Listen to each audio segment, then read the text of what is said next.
Hi, this is Sarah Taylor from Louisville, Kentucky. I love listening to Scandal Water while I'm in the car driving to and from different places. I love it. Welcome to Scandal Water, where the tea is hot and the conversation lively. Your hosts, Candy And Ashley will discuss a peculiar story somehow related to the entertainment industry. This podcast might not change the world, but it just might satisfy your thirst for an intriguing tale. Oh, it's that time of day. Tune in and hear what the ladies say. It's time to bend your ear when the silver screen appears. Stories about the stage and screen and everything in between. So come on and join the fun. The curtain opens in 3, 2, 1. Stories in Scandal Water, it's where you need to be. Stories in Scandal Water, let's pour you a cup of tea. Hello, Ashley. Hello. Can you believe we are at the end of season 3? I cannot. I mean, sometimes, when did we start? 2021? Yeah, October 2021. We've been doing this over 3 years. Yeah. That's amazing. It It's is. amazing, and I'm excited. That's a lot of conversations. It's a lot of conversations. It's a lot of research and a lot of Yes, editing.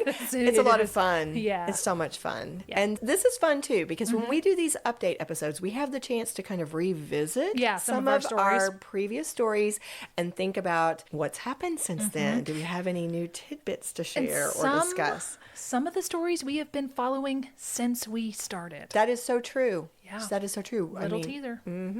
All right. Well, you always start by giving enjoy us the some interesting stats. statistics, don't you? I do. Okay, so these statistics were recorded on July 16th. That's when I looked them up. So it may not be accurate for now, but here we go. Our top 10 downloads of the 3rd season. So we're just going to talk about that. We have at number 1, a new number 1, the tragic Bitter Blood murders. Number 2, the story behind Kentucky's notorious Dark Highway murders. Yes. 3, one of Kentucky's greatest tragedies, the Beverly Hills Supper Club fire. And then Traveling the Dark Highway, an interview with author Ann D'Angelo. All of our September series is in our top 10. That was the theme in our own backyard. Sure was. And you know what? That was a fascinating month. It really was. Yes. Well, we finish out the top 10 with 3 iconic photographs that changed how we see our world. The Vanity Fair lingerie, Leanne Morgan, and a live audience. That one, remember we went on our field trip. Taylor Swift, Scandal Water's version. Right. The classic Christmas movie Die Hard, which it is, of course. Shrek, We're All Believers. And Leopold and Loeb, How the Crime of the Century inspired Hitchcock's suspense movie Rope. Okay, so if you would like to know the top 10 episodes of all time since October 2021. And we would. And of course we would, because we're those kind of girls. At number 1, new number 1, I'm sorry, Tommy Doo, but the tragic Bitter Blood murders I'm has telling usurped you, him. it's so tragic, but so fascinating. Number 2, Making History with Eric Archilla, about the 1865 podcast, our interview with him from 2023. Number 3, Forging a New Path, Michael J. Fox, Christina Applegate, and Robert Downey Jr. And then Tommy, Frozen in Time, an interview with Charleston's Tommy Doo.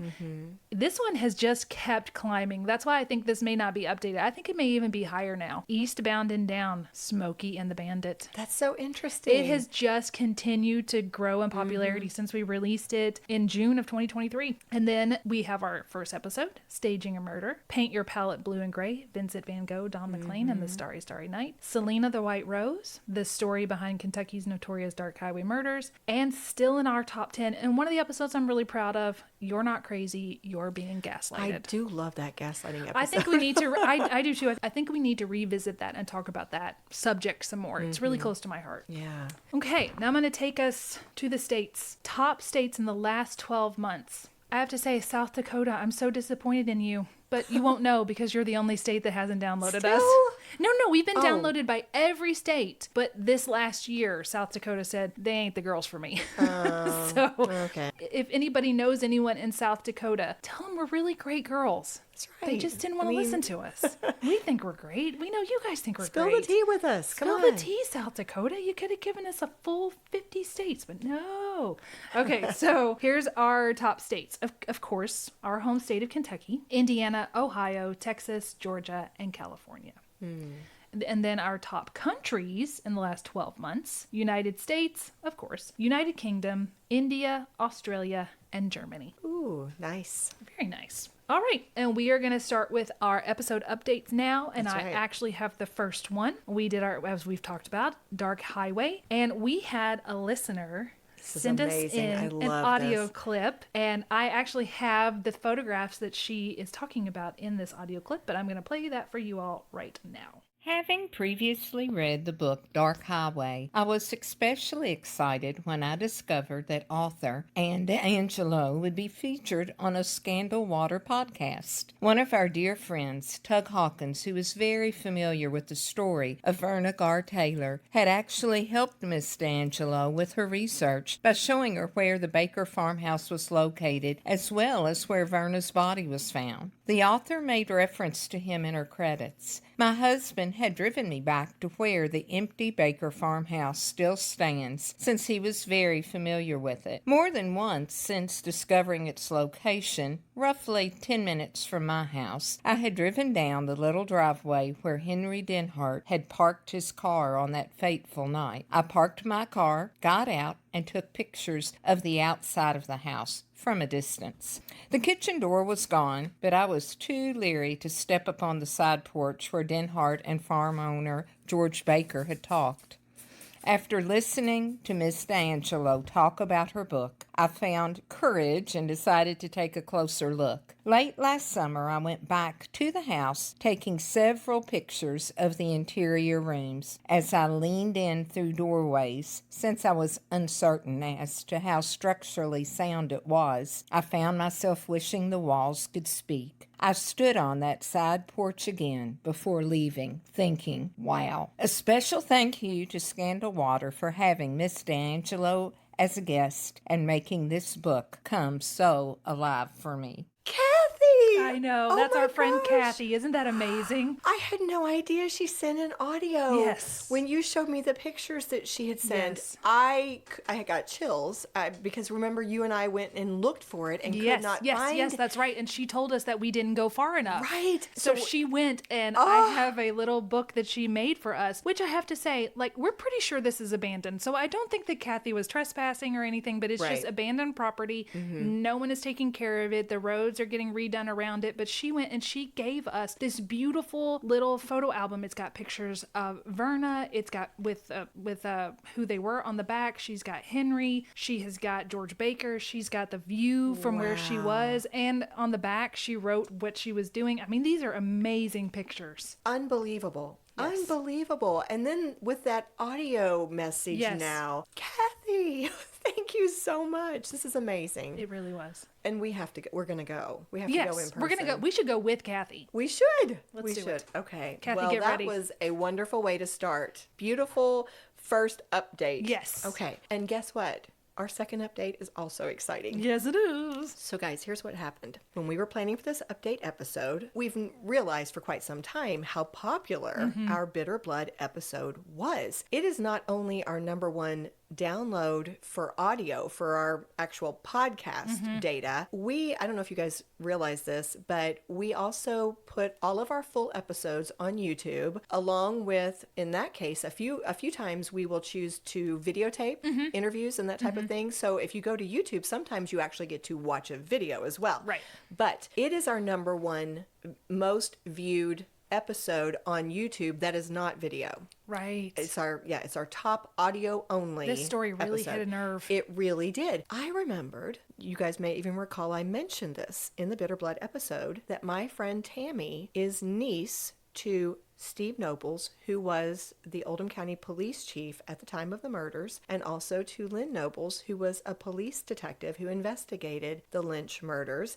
And I reached out to her to see if she might contact her uncles and see if they might be interested in talking to us. Well, sadly, Steve has since passed away. I had not realized that. But Lynn has agreed to talk with us. We decided this was bigger than an update. This Right. needed to be a full Yes, it interview. does. So this is the teaser, guys. When you tune into us next week, you are going to hear Lynn speak about his experience with this bitter blood case. And this is how involved he was. He had been a detective only a full week when he was called to the murders to help investigate the murders of Dolores and Janie Lynch in Oldham County. And then you will recall, we mentioned this in the episode, that there was one particular Kentucky detective who ended up in North Carolina when that police chase happened, where Fritz and the family were in the car, and it ended up, it ended so tragically. But this particular police detective from Kentucky was shot by Fritz during that police chase and continued on. That was Lynn. Wow. We are speaking to this man who was in both of these encounters, both of these experiences, and he's going to tell us about it next week. So if you want to get caught up, go back and look at September 26, 2023. That's when the tragic Bitter Blood Murders episode came out. You can listen to that, get caught up, refresh your memory if you need to, and then tune in next week when we talk to him.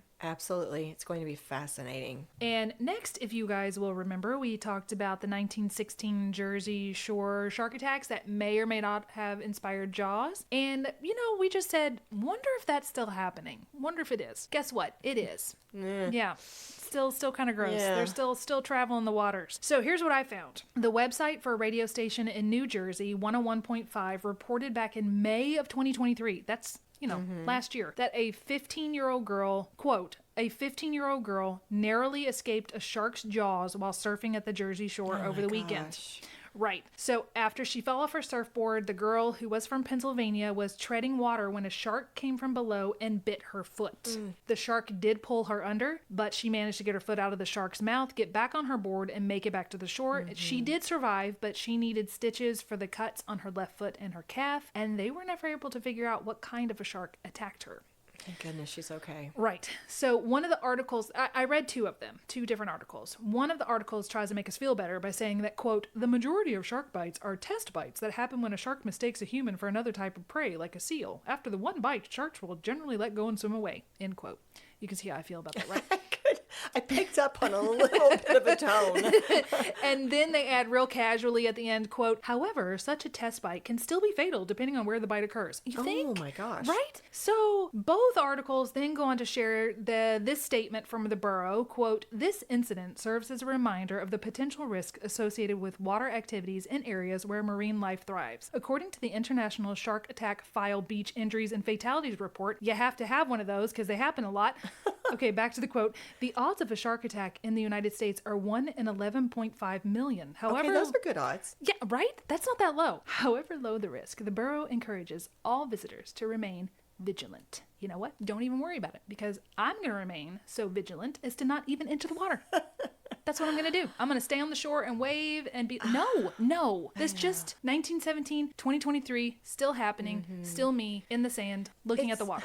I think it's one of those things where it is so rare, but when it happens, it's so horrific and so terrifying. I actually saw a case that happened, I think, even more recently. I mean, these things are happening. Yes, they have something called the International Shark Attack File Beach Injuries and Fatalities Report. That's a long group of words to say this happens kind of regularly, and we have to keep we have to keep tabs on it. That's right. This happens often enough. I mean, only 1 in 11.5 million. But what about that one? That one's going, don't I matter?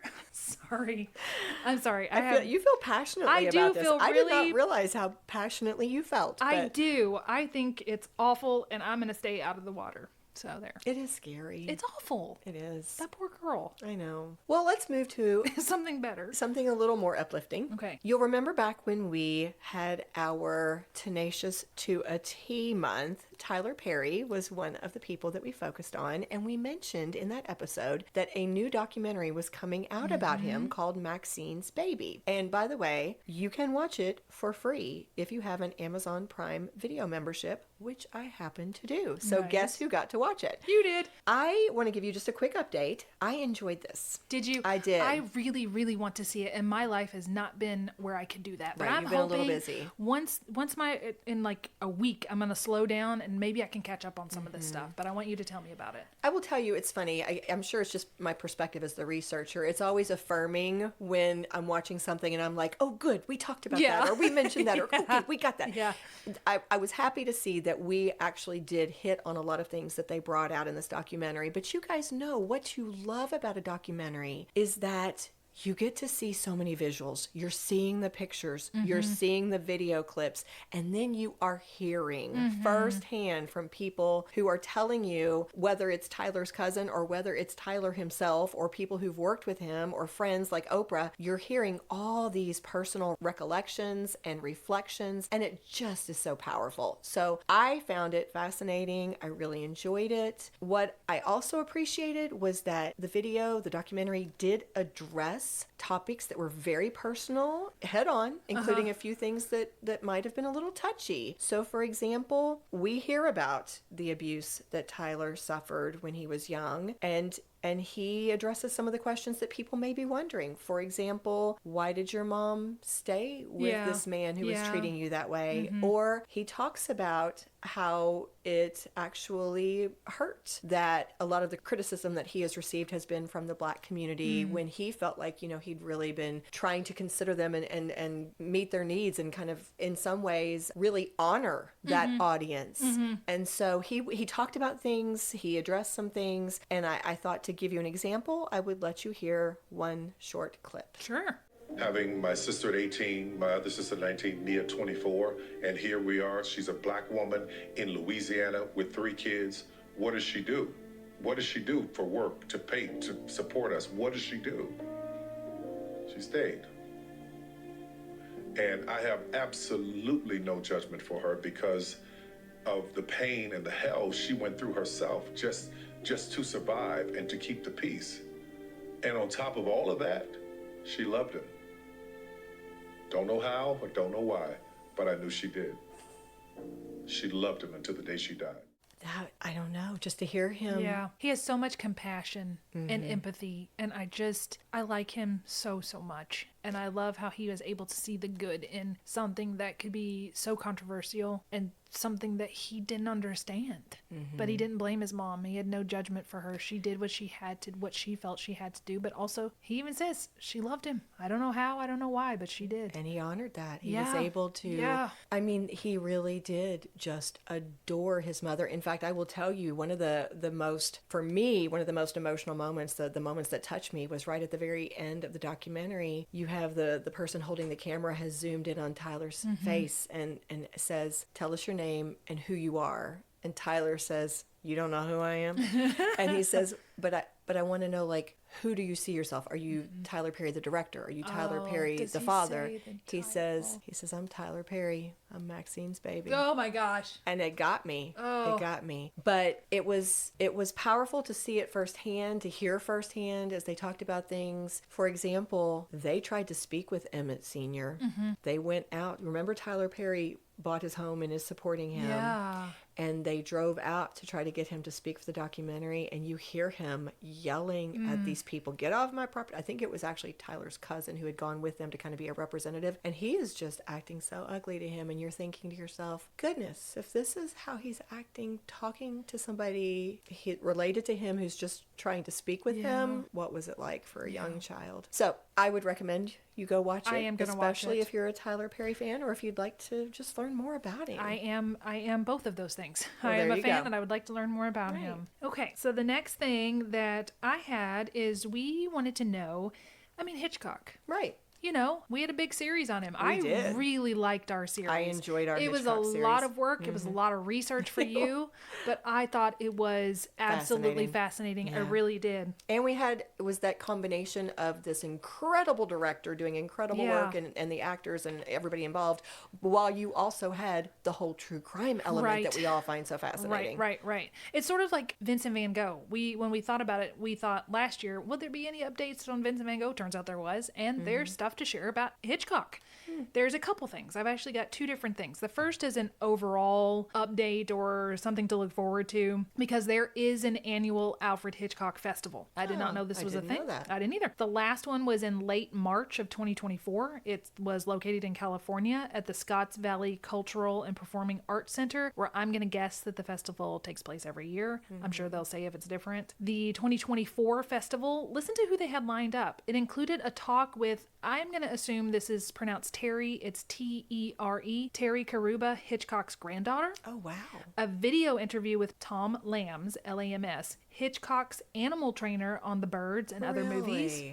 Professor Bill Park, who discussed Hitchcock's early silent film Blackmail, and a talk from John Bilheimer, who is the author of Hitchcock and the Censors, which I thought this was interesting, who he discussed how throughout his career Hitchcock had to contend with a wide variety of censors, and one item of trivia they said in the description of this guy's talk is that the censors demanded an average of 22.5 changes to Hitchcock's films, ranging from the mundane to the mind-boggling on each of his American films. Wow. There was also a fashion talk and show, so I'm going to guess maybe she had like a runway type thing, I don't know, by a lady named Christina Cree.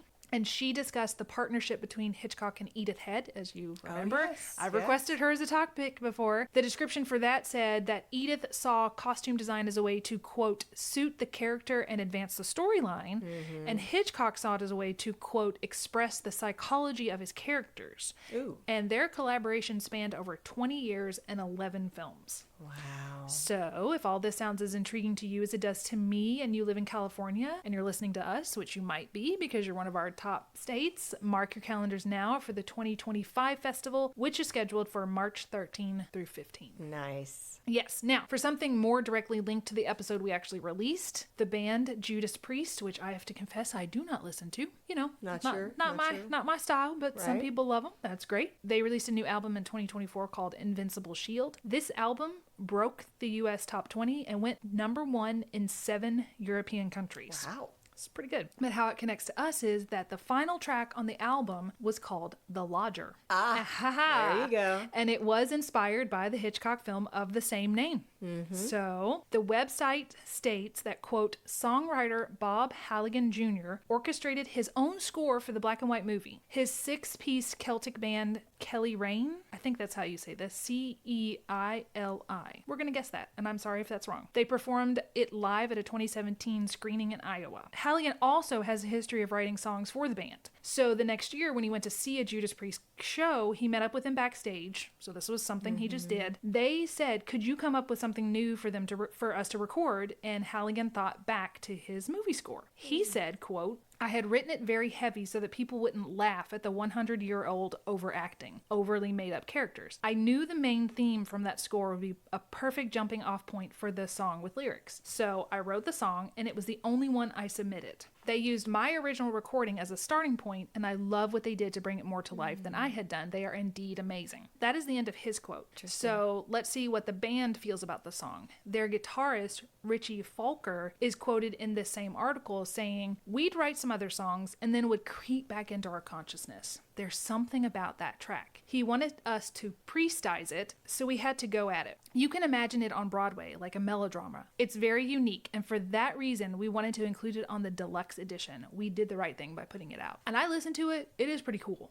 Can I share with you that when I watched The Lodger, remember that was my very first ever silent film that, you know, I actually stopped while I was watching and Googled to find out if they had changed the music to update some of it, because there was this one song that was so, what's the word? It just... modern? It felt modern, but it was also really good. It was just catchy. Like you just felt yourself really attracted to it. And I was like, was this really in this original song? Was it? It was. Nice. And I bet you anything, it's the same song we're talking about here. Maybe. Very cool. Okay, so it turns out that I have the next update too. We are going to talk, we did that, our March was sports, and we did an episode on wrestling. Yes. And we interviewed our friend Chris. But somebody that, remember I said it in the episode, episode, oh my gosh, I have a friend, Josh, who actually was a part of this world. Can't believe I forgot to ask him. So I rectified that. Josh helped us with one of my favorite commercials we've ever recorded. That was so fun. It was so fun. But then he also sent me a statement to read to you all about his opinion of our episode. So here's what he said. He says, and this is from Josh himself, you guys did an amazing dive into a subject that you didn't know much about. It was a very respectful dive into an industry that exists and reaches a culture of people that really love the blend of unique storytelling that requires the sacrifice of the performer's body to tell it. From my point of view and others I've asked who I worked with, the number one thing is the enjoyment of the audience. To us, we live and die by the audience. Love me or hate me, just commit to me or there was no reason to perform. Lastly, if anyone from your audience became a bit curious about the wrestling world after learning more from the episode, I implore them to go to a live local show. Dive into the role as an audience member and cheer for their favorites and boo at bad guys with all their heart. It's fun, it allows you to be a part of the show, and trust me, the performers, bad guy or good, will love you for it. Even if you go one time, you will leave saying, okay, I get it. Oh, I like that. I did too. I really wanted to hear it from a performer's perspective, and I really appreciate him sending us that statement. And it really affirmed remember, we had Chris and Chandra and Steve, and all of them were talking about the interactive nature. Yes. And how the audience was almost as important as the performers when you were in that kind of a setting. And I love how Josh basically affirmed that idea, how important the audience had a role. Yes. Like, your role is to Right. cheer us on. Love it. I did too. Well, that moves us into our next month, which was a sad one. We had the was. theme Gone Too Soon, and you will recall one of our episodes was on Matthew Perry. I don't have a lot to offer here. There isn't a lot of information, but what we do know is that the federal authorities are still investigating his death to try to find out who supplied him with the ketamine that ultimately contributed to his drowning. Yeah. It ultimately led to his death. Yeah, I think this may be a story like some of the others we've covered that we're going to follow and kind of add that to our list of season updates as we go, as this story progresses, because there's just so much happening. Yes, and they're being very close-lipped. They are not naming any suspects. They are just saying things such as several people may end up being charged in connection with this, and that the investigation is ongoing. That's really all they're giving us. I know. But that is one thing that we wanted to briefly share with you. And then we also wanted to touch on our episode on Nightbird. Oh gosh, I loved that episode. You all, after it came out, I cannot tell you how much it meant to both Ashley and myself when we received an email response from her brother Mitch, who shared with us that he used the phrase that he absolutely loved the episode. It meant the world to us. It did. So thank you to Mitch for being kind enough to give us that feedback.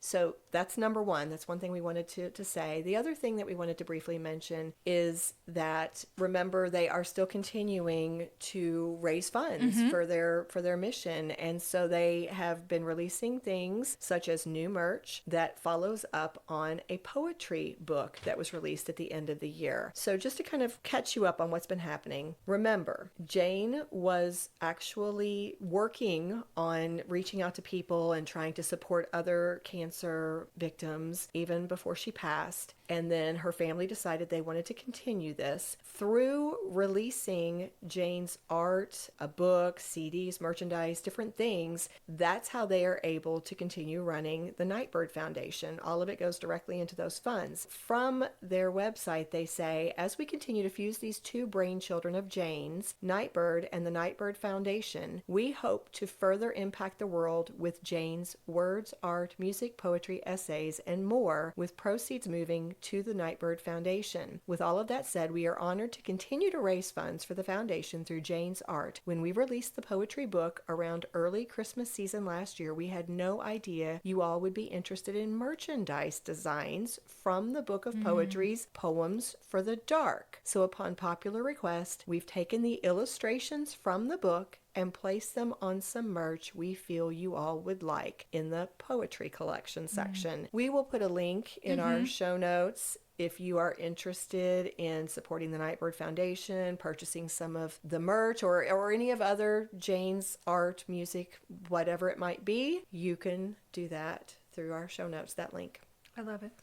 And our last episode of that month was about Princess Di. And if you'll remember, we talked a little bit about what was going on with Kate Middleton at the time. And an update about Kate, at least, is the day before I wrote this update, which would have been July 15th for me, Kate was spotted at Wimbledon, which marked only her second public appearance since announcing her treatment for cancer. Her daughter Charlotte was with her, and as Kate stepped into her box, she was treated to a standing ovation. And she looked gorgeous. Yep, and that was according to People magazine.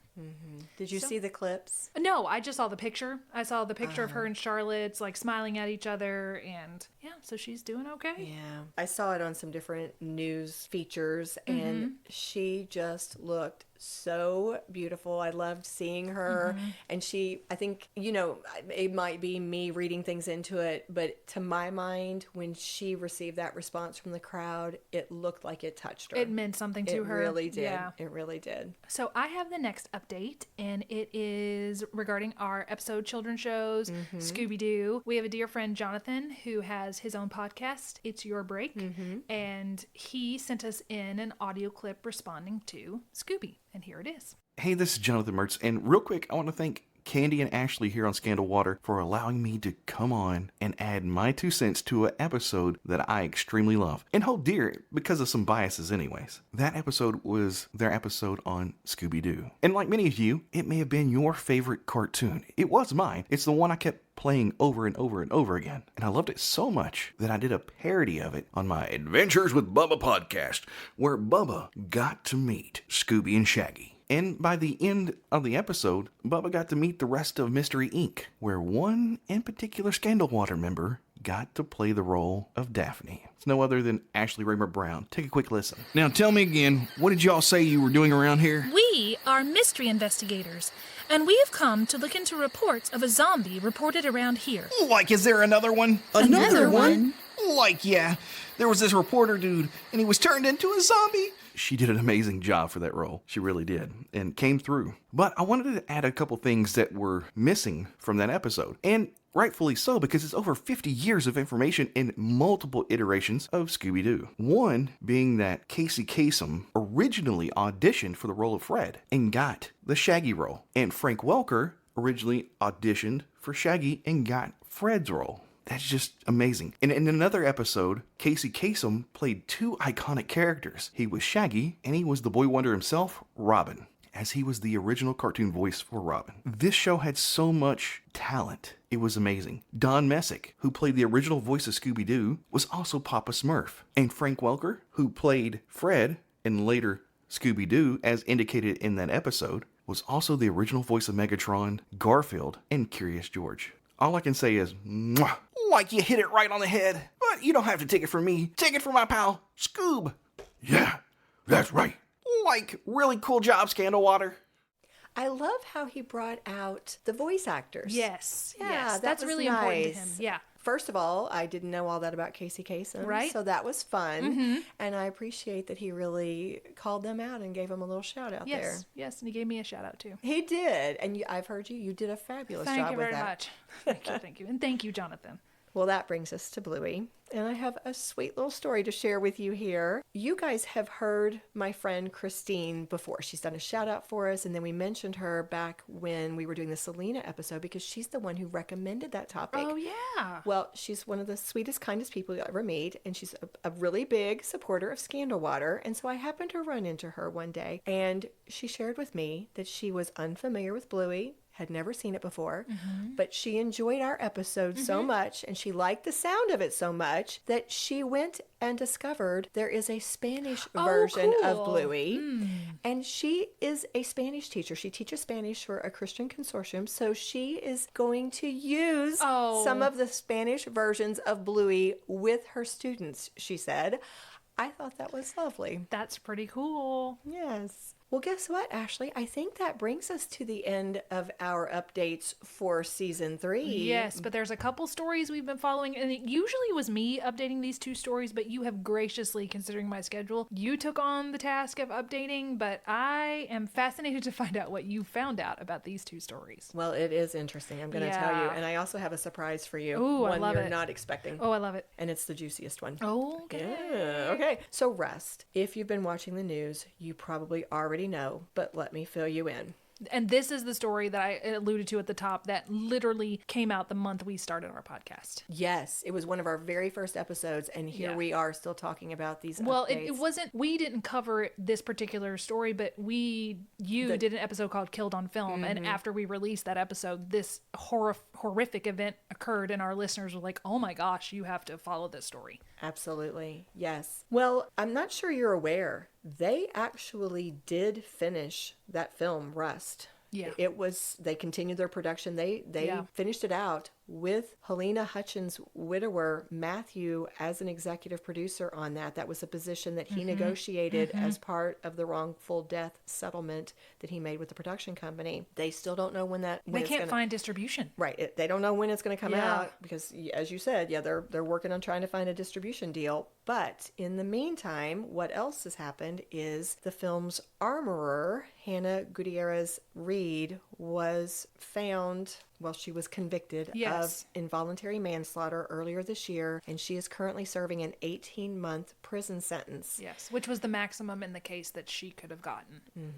And of course, it's because prosecutors argued that it was her negligence on set that led to this woman's death and the injury of Joel Souza, who was the director. Right. The new occurrence that has shocked everyone was that the judge in Alec Baldwin's involuntary manslaughter trial dismissed the case with on prejudice. July 12th. Yes, she agreed with the actor's lawyers that the prosecutors had hid evidence that may have been linked to the fatal shooting of Helena on the set of Rust and wounding Joel Souza, as we said. He was facing up to 18 months in prison if he had been convicted. Maximum. Yep, but his lawyers demanded a mistrial, claiming that the Santa Fe County Sheriff's Office took possession of live rounds of ammunition as evidence, but did not record them in the official case file or reveal their existence to the actor's defense team, which is referred to as improperly withholding evidence. So after consideration, the judge dismissed the case with prejudice, as you said, meaning that the involuntary manslaughter case against the actor cannot be filed again. When they read that news, Alec Baldwin broke down in tears. He did. However, a recent People article pointed out he is still involved with other civil lawsuits related to the tragedy, and an NBC News article said this about one of those lawsuits. Quote, a separate ongoing civil suit against Baldwin in New Mexico is currently pending. Attorney Gloria Allred, who is representing the family of Helena, said in a press conference Saturday that the dismissal of the criminal case Friday had no effect on that suit and was, quote, in no way, shape, or form an exoneration of Baldwin. Our case is important because we believe that everyone, even celebrities like Alec Baldwin and producers, should follow accepted safety protocols so that all crew members have a safe workplace, she said. Yeah. So in the meantime, Alec Baldwin is not only waiting for the movie Rust to be distributed, but he also has other projects in the works. One of those is a reality show that is focused on his family, specifically Alec, his wife, and their 7 children. It's a TLC reality TV series called The Baldwins that is supposed to come out in 2025. Yeah, okay, so I have lots of thoughts about this. I do, and these are my personal thoughts. I've watched a lot of YouTube videos. I've watched a lot of recaps of this situation, and I think I am gobsmacked by the amount of people that think he had no culpability in this because the armorer was the one that loaded the bullets and he was told that it was a cold gun, therefore he has no culpability. We've talked about this over and over. He was handed, it doesn't matter what she says, you have to check it yourself. I would never trust that a gun was handed to me and said, these are fake bullets. Okay, no, you have to do that. And we saw back when we were researching this over and over, people who worked in industry said it does not matter. You have to treat every weapon as if it is a loaded gun, and there's all these protocols about what you're supposed to do. And she said he wouldn't pay attention during the safety meetings. He was on the phone with his wife. I don't think he did it on purpose. I'm not saying this guy should go to prison because he killed this woman on purpose. My problem with this is the utter lack of responsibility he has taken. All he said is, I'm sorry it happened. I didn't pull the trigger. He's never admitted to doing anything wrong. So to me, it's just like, this has to feel like such a, are you kidding me, kind of slap in the face to her family, because he's never taken responsibility. If he had just said from the top, I am so sorry, this happened, just take responsibility, just admit that something went wrong, but he will not do it. My opinion. And there also is the fact that there was a settlement with the family, but not really, because he hasn't really been paid yet. So even that's up in the air. And I think that's why they're able to file suit with him civilly, because he agreed to do and pay, and none of that has happened yet. So that's why it leaves the door open for them to go, well, you never did pay us. And it's not about money, but it's just, I think for her family, it's just about, just take some measure of responsibility for this. That's my thinking. That's just my thinking. Well, you've prompted some thinking with me as well. So just to kind of respond to that, I think it's important for us to remember that this case, which was the criminal case, has been thrown out on a technicality. Nobody said he was innocent. Right. It was actually a mistrial. It never even went to trial. But so there's nobody. I don't even think it was a mistrial. From what I saw the judge, and she was very no nonsense. And the bullets that were found supposedly matched some of the ones that were in the gun. But the prosecution said, we didn't think they matched, therefore they weren't really relevant. That was their cause. That's why we didn't turn it in. But they should have done it in discovery to say, hey, these things showed up. Let's all look and see if they match. They just withheld them. I don't know what the importance of it was, but the judge said, you cannot do this. And she said there was something like 3 ways that it has to be thrown out. And she went through, does this case meet those 3 bullet points? And it met all of them because of their shoddy, not workmanship. What's the right word? Well, they didn't follow protocols. They didn't follow protocol. Right. A lot of being a lawyer is not just standing up there and saying impressive things. It's following protocol. Right. And they didn't do it. And actually, that's kind of the point I was getting to. Yeah. Was nobody has said he's not guilty. They've only said protocols were not followed, and therefore the criminal case has been thrown out. But he can't be retried. He cannot be. But I'm interested in terms of culpability. Yeah. I'm interested to see what happens in the civil. And they said he cases. did have some cameramen there for his reality show at the trial. Oh, really? Yeah. Oh, my goodness. Yeah. Okay. Well, and I think it's kind of like delving into, how do I put this? All right. I'm kind of living in the world of, is he guilty or not? And I think that he's gotten away with the criminal charges. I think that he's never admitted culpability or apologized or taken blame, because that would have been almost the same as pleading guilty. Yeah. And he doesn't want to do that. Obviously, I mean, he doesn't want to do that. He wants to be declared I innocent. didn't pull the trigger. Right. So he's not going to apologize or take responsibility, because then that would be the same as saying, I am guilty. Right. And so I think it will be interesting to see what happens with these. I don't know how many there are. I did not look that up, but it was plural. It was civil cases or civil lawsuits. Yeah. And a lot of times when a criminal one doesn't go a certain way, you will see different results from the civil cases. So I'm interested to see what happens there and how they rule. Right. And I think that what you're stepping into is how he's acting as a human being. Right. I mean, he cried and he was relieved. Obviously, he was relieved. And again, I don't have anything against this man. He's done great movies. I don't know him personally. I don't know what kind of person he is. I'm only judging his behavior.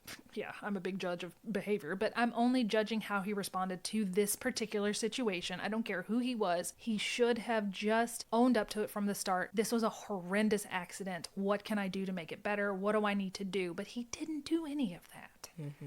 Yeah. He just didn't do any of it. Well, I see, you said it when we first started. This is ongoing, and It is. we will be back again, because we'll be talking about what happened. Oh, I'm going to follow this. We'll be talking about what happened with the civil cases soon. Yeah. Yeah. Well, that moves us on to our next update, Top Gun. Yeah. Maverick. Okay. Remember, there was a lawsuit there as well. It was related to copyright. And in a nutshell, what has happened is another dismissal. Really? Okay, who won this one? Back in early April, Paramount Pictures won the dismissal of a lawsuit claiming that its 2022 Tom Cruise blockbuster Top Gun Maverick borrowed too much from that 1983 magazine article that inspired the original Top Gun film. Wow. I really thought they had legs for it. I really did. Yeah. So remember, the widow and the son of the man who wrote the original article, who are now heirs to his copyright, said they deserve some of the profits. Yeah. And they felt like this fictional Maverick character was a derivative of his original article. Right, exactly. Yeah. But the judge said copyright law does not protect factual elements such as the identities of the real people in Top Gun, or familiar plot elements, such as pilots embarking on missions, or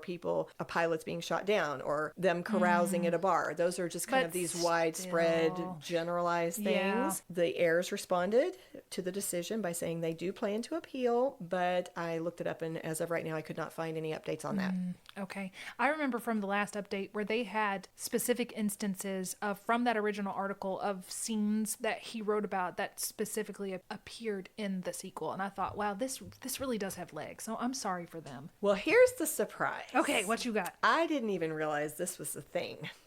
But you mentioned something about Graceland being in trouble or possibly going into bankruptcy or something. Yes. Looked it up. This is crazy. The word bizarre has come to my mind about 10 times when I talk about this. Here's what happened. According to CNN, back in May, Graceland was suddenly and very unexpectedly set to go up for auction, with the pretext being that supposedly Lisa Marie Presley, who passed away back in 2023, had taken out this loan of $3.8 million and she had failed to pay it back. And so this company, Nosany Investments, was calling her on that. And because she had used Graceland as collateral, all of this, by the way, is coming from court documents. Okay. They were saying, we want our money, and this is why they were going to put Graceland up for auction, right? Actress Riley Keough, Elvis's granddaughter, and, obviously now a very important person in running Graceland, she steps in and says, no. She sues to protect the estate from the auction block. She alleged fraud, and she even questioned, is this Nosany even a real place? Yes, is it even a real company? So the foreclosure sale was blocked. Oh, good. And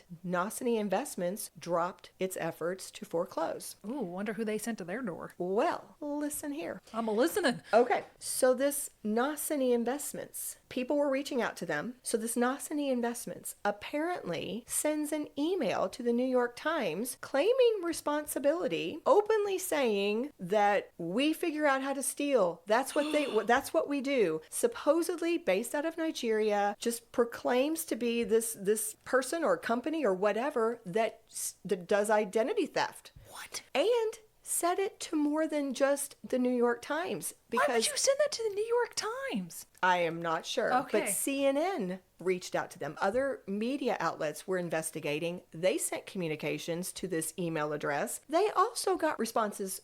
Just something like JK LOL? It would say things like, we prey on the elderly. What? We go, literally openly saying this is what we do. Here's what this article said. It said that Nosany Investments had offered to settle this debt they claimed to have, that they were owed, basically. That they faked. Well, here's what they think happened. They did fake it, yes, obviously. But they were saying, you know what? Instead of having to pay the entire amount, we'll reduce it by $950,000. Just give it to us faster. We won't take Graceland away from you. So it's like a more advanced Nigerian email scheme? Well, they think that this was a big scam. They think that what this scammer was doing was trying to go for that urgency and the quick pressure. And you know what? Do this really fast. Give us, instead of this full amount, give us this. That's almost $1 million less. Do it quickly. We won't take Graceland from you. They don't think they even wanted Graceland. They were just trying to get this quick money. Wow. Right? Wow. Okay. Now, this is the end of May when all this is coming out. And then NBC News started investigating. And according to an article they published in mid-June, basically they started investigating this Nosany investment company, and it led them to a woman, a grandma,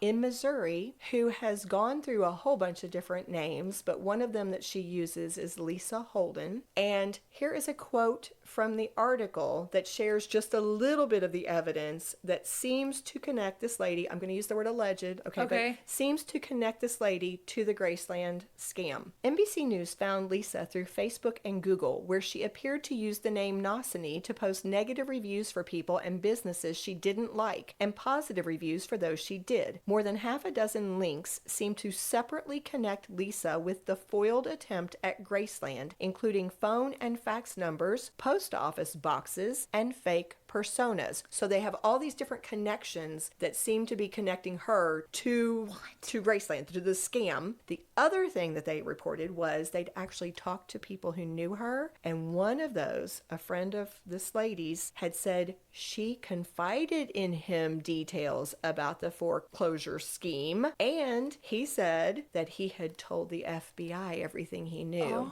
So as of right now, She's in trouble. This is all we know. The investigation is still ongoing. Again, I'm just going to use the word alleged.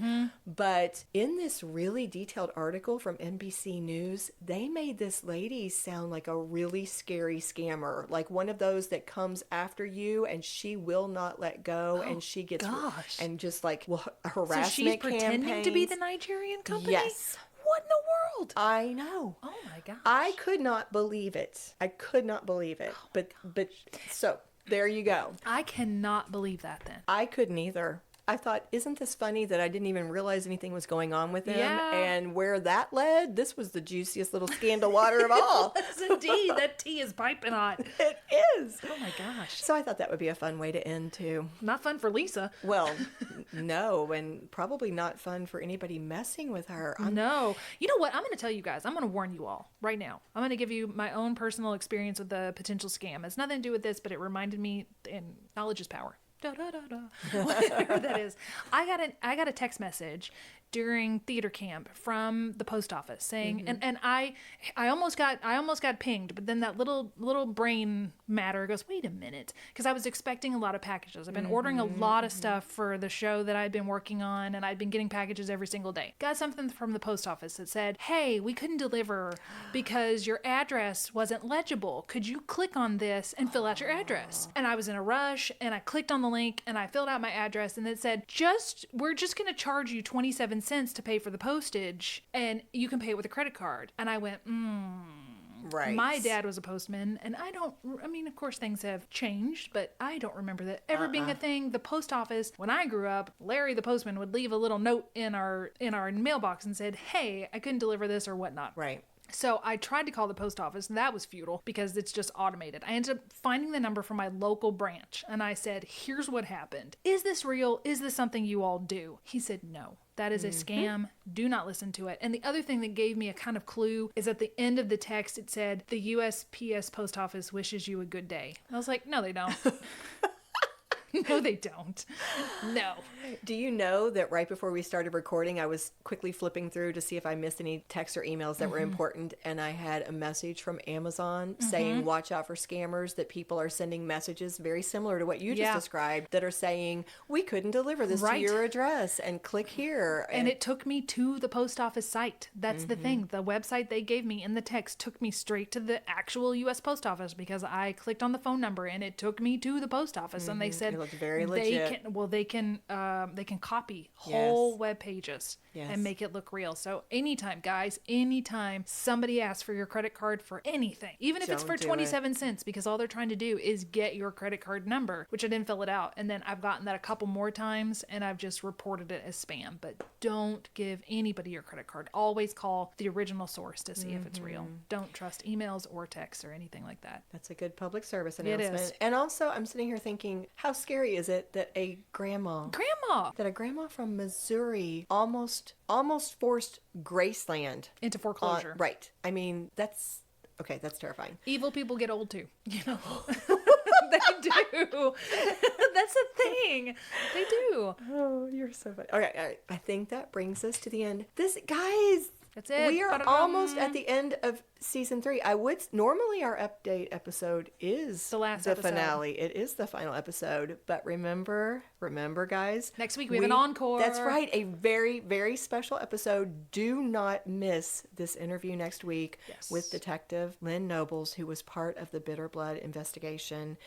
I guarantee it's going to be fascinating. And really, Candy and I are going to be taking a little bit of a break. That's but right. for our listeners, it's not going to feel like it because you're going to have the 1st of August. That's when this episode comes out. Then the 2nd week of August is going to be Lynn's episode. And then the 3rd week of August, August 20th, if you're a member, you will get to hear our review of Idea Man, the Jim Henson documentary. We did a mini-sode about that, and that's going to be released on our Buy Me a Coffee for our members. So if you are not one and you would like to support us and this endeavor that we do every week for you all, that would be very appreciated, and you'll get to hear our thoughts about Idea Man. Which was it was actually really fun. That was It was. good documentary, It really, and I really was. enjoyed discussing it. Yeah. And then our season 4 is going to premiere on September 3rd with a topic chosen by our Facebook group fans. Yes. So I guess that brings us to the end. It does. And so a big cheers to you guys. Thank you for sticking with us for another season. Thank you. Don't forget to join us next week. But for now, cheers to you. Cheers to you. If you love what we do, please rate and review our show. Or you can become a supporter by making a donation through buymeacoffee.com/scandalwaterpod. Whether a single gift or a recurring monthly donation, it would go a long way towards supporting our work and allowing us to keep the tea brewing. At our website, www.scandalwaterpodcast.com, you can submit questions or your own story ideas, access our sources and show notes, see the merch we offer for sale, and more. You can join the Scandal Water community through our Scandal Water Podcast Facebook page or follow us on Instagram or TikTok at Scandal Water Podcast. This episode was executive produced by Candy Thomas, that's me, and Ashley Raymer Brown. That's me.